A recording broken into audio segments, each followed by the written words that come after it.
은퇴라는 단어를 떠올리면 많은 분들이 설렘보다 불안이 먼저 떠오릅니다.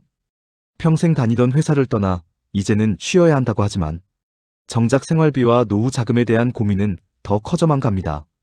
연금만으로는 빠듯하고 의료비와 생활비는 줄지 않고 늘어나기 때문입니다. 특히 50대 이후의 시니어 세대는 안정된 수입원이 갑자기 사라지면서 내일을 어떻게 살아가야 할지 막막한 상황에 놓이게 됩니다.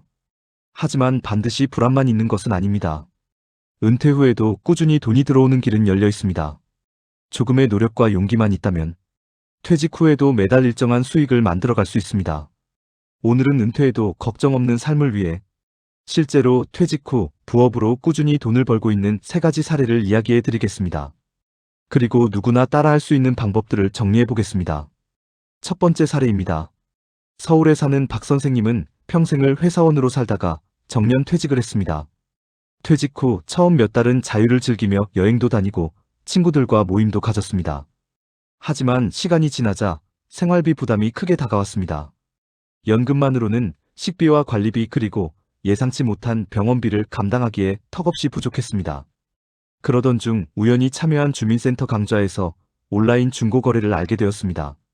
집에 쌓여있던 물건들을 정리해 판매하면서 작은 수익이 생겼고 이후에는 주변에서 물건을 받아 대신 팔아주기도 했습니다. 처음에는 용돈 수준이었지만 꾸준히 하다 보니 매달 일정한 수익으로 이어졌습니다. 박 선생님은 말합니다. 큰 돈은 아니지만 스스로 벌어 생활에 보탬이 되니 마음이 훨씬 든든해졌다고. 두 번째 사례입니다. 전남에 사는 김 여사는 오랫동안 전업주부로 살았습니다. 남편이 퇴직한 후에는 생활비 부담이 한층 더 커졌습니다. 특히 자녀에게 손을 벌리고 싶지 않다는 생각이 강했습니다. 그러다 평소 좋아하던 손뜨개 취미를 부업으로 연결하게 되었습니다. 처음에는 친구들에게만 팔던 소품이 입소문을 타고 온라인 판매로 이어졌습니다. 지금은 매달 일정한 주문이 들어와 생활비에 보탬이 되고 있습니다.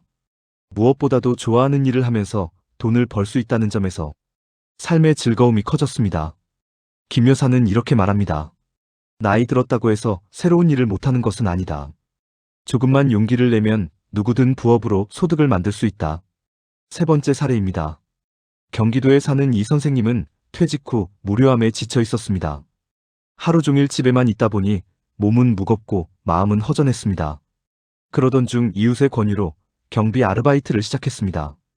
처음에는 체력이 걱정되었지만 근무 시간이 길지 않고 크게 힘든 일도 아니어서 오히려 규칙적인 생활을 하게 되었습니다.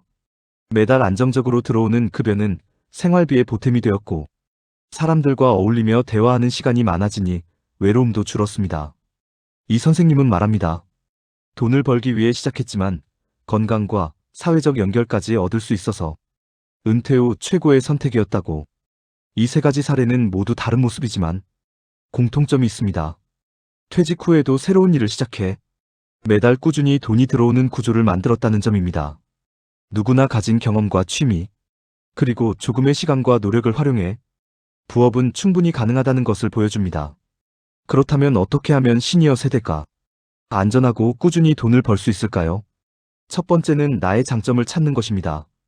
평생 해왔던 일 속에서 경험을 살리거나 취미와 특기를 활용하면 시작이 한결 쉽습니다. 예를 들어 요리를 잘한다면 반찬 판매나 작은 강의로 연결할 수 있고 글쓰기를 좋아한다면 블로그나 원고 작성으로 소득을 만들 수 있습니다.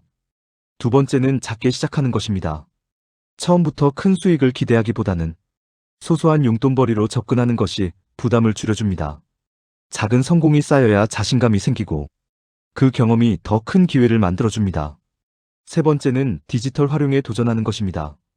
요즘 부업은 대부분 인터넷과 스마트폰을 기반으로 합니다. 처음에는 낯설지만 조금씩 배우면 금세 익숙해집니다. 온라인 판매 플랫폼이나 간단한 송금 앱을 배우는 것만으로도 부업의 가능성은 훨씬 넓어집니다. 네 번째는 건강을 고려하는 것입니다. 나에게 맞지 않는 무리한 일은 오히려 해가 됩니다. 체력에 맞는 일, 즐겁게 오래 할 수 있는 일을 선택해야 합니다. 부업은 돈을 벌기 위해서만이 아니라 삶의 활력과 건강을 지키기 위한 활동이기도 하기 때문입니다. 다섯 번째는 꾸준함을 유지하는 것입니다. 처음에는 작은 수익이라도 포기하지 않고 이어가면 점점 노하우가 쌓이고 신뢰가 생깁니다. 결국 꾸준함이 매달 안정적인 수익으로 이어집니다. 퇴직 후에도 꾸준히 돈을 벌기 위해서는 단순한 의지만으로는 부족합니다. 현실에서 실천할 수 있는 전략이 필요합니다. 전문가의 시각에서 바라본 구체적인 방법들을 단계별로 정리해드리겠습니다. 가장 먼저 해야 할 일은 나의 자산과 지출 구조를 점검하는 것입니다. 많은 분들이 부업을 시작할 때 단순히 돈을 벌겠다는 생각만 하지만 현재의 재정 상황을 분석하지 않으면 방향을 잃기 쉽습니다. 내가 매달 꼭 필요한 생활비가 얼마인지, 불필요하게 새어나가는 지출은 없는지, 이 부분을 점검해야 부업에서 얼마의 소득이 필요한지도 알 수 있습니다. 이 과정을 통해 부업이 단순한 용돈벌이가 아니라 생활의 안정적인 기반이 되도록 설계할 수 있습니다. 두 번째 전략은 작은 규모에서 시작하는 것입니다.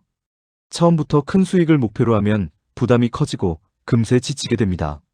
하지만 소소한 용돈벌이 수준에서 시작하면 부담도 적고 실패의 두려움도 줄어듭니다. 예를 들어 집안에 있는 물건을 중고 거래로 판매하는 것만으로도 온라인 판매의 감을 잡을 수 있습니다. 이 작은 시작이 자신감을 키우고 점차 더 큰 기회를 만드는 출발점이 됩니다. 세 번째 전략은 기술과 도구를 배우는 것입니다. 요즘의 부업은 인터넷과 스마트폰을 기반으로 하는 경우가 많습니다. 따라서 간단한 온라인 판매 등록 방법이나 간편 송금과 같은 금융 앱 사용법을 익히는 것이 필수적입니다. 처음에는 낯설지만 무료 강좌나 온라인 영상 자료를 통해 금세 배울 수 있습니다. 특히 시니어 세대는 디지털에 약하다고 생각하기 쉽지만 한두 번만 경험해보면 예상보다 훨씬 쉽게 익숙해질 수 있습니다. 네 번째 전략은 경험과 전문성을 활용하는 것입니다.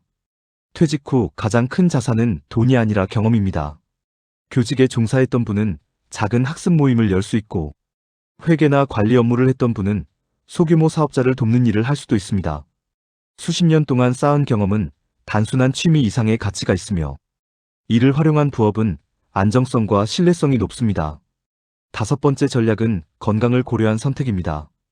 부업을 한다고 해서 무리하게 몸을 쓰거나 과도한 스트레스에 시달린다면 오래 지속하기 어렵습니다.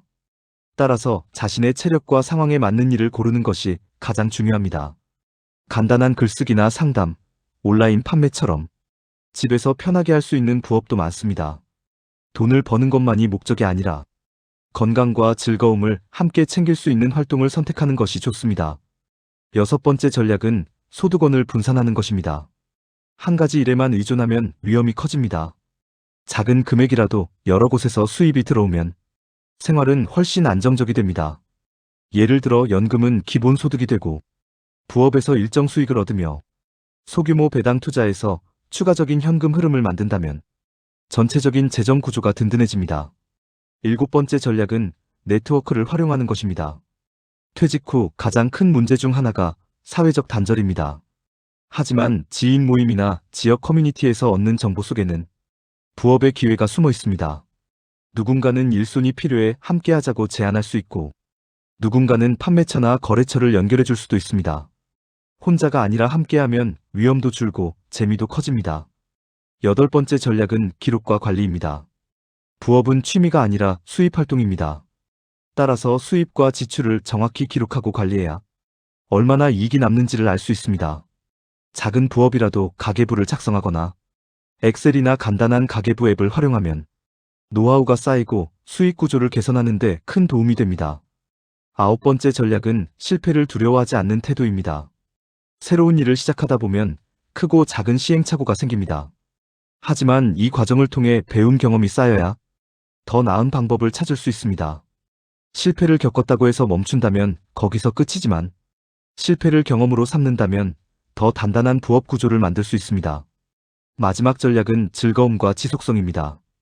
부업은 잠시 하고 끝내는 것이 아니라 오래도록 이어가야 안정적인 소득이 됩니다. 따라서 억지로 하는 일보다는 즐겁게 할 수 있는 일을 선택하는 것이 좋습니다. 즐거움이 있어야 꾸준함이 유지되고 꾸준해야 비로소 안정적인 소득으로 이어집니다. 정리하자면 퇴직 후에도 꾸준히 돈을 벌기 위한 비결은 거창한 사업이 아니라 작은 습관과 꾸준한 노력입니다. 재정을 점검하고 작은 부업부터 시작하며 경험을 활용하고 건강을 고려해 지속 가능한 일을 찾는 것. 이것이 은퇴 후에도 걱정 없이 살아가는 핵심 전략입니다. 오늘 영상이 도움이 되셨다면 구독과 좋아요 부탁드립니다. 여러분은 퇴직 후 어떤 부업을 하고 계신가요? 혹은 관심 있는 부업 아이디어가 있으신가요? 댓글로 경험과 생각을 나눠주시면 다른 분들에게도 큰 도움이 될 것입니다.